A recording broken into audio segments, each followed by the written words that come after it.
मलिक नदीम की रिपोर्ट के मुताबिक जो हमारे पाकिस्तान में हो रहा है सेम ऐसे लीबिया, आग, शाम, पाकिस्तान जो दुश्मन ने जैसम इन मुल्कों की तरह पाकिस्तान के भी बनाने चाहते हैं, जो हमारे पाकिस्तान को तोड़ना चाहते हैं और हमारे पाक आर्मी के खिलाफ बोलते हैं, उनके खिलाफ एक्शन होना चाहिए।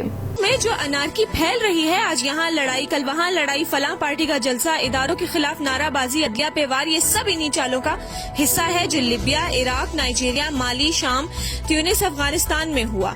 इसी तरह अवाम को एक खूनी जत्थे में तब्दील किया गया और जब अवाम का गम और गुस्सा 1/3 को पहुंचा तो इसको तसादुम में बदल दिया गया।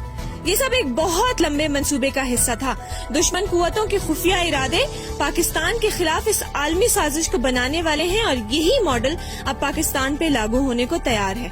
याद रखें कि जब भी मुल्क में आफत आएगी या हमला होगा तो सियासतदान मुल्क छोड़कर बाहर भाग जाएंगे।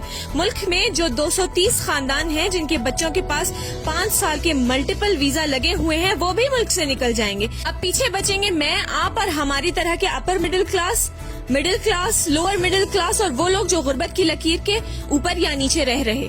हमें फसाद का सामना करना पड़ेगा, खूनरेजी होगी, डाके पड़ेंगे, इज्जतें लूटेंगी, खुराक की कमी होगी। अब हमने क्या करना है? सबसे पहले तो किसी भी किस्म की इंतशार की पोस्ट ना फैलाएं। याद रखें, मीडिया इस 5th जनरेशन वॉर का सबसे अहम हथियार है, इसलिए किसी भी खबर पर अंधाधुन यकीन ना करें, ना ही आगे शेयर करें।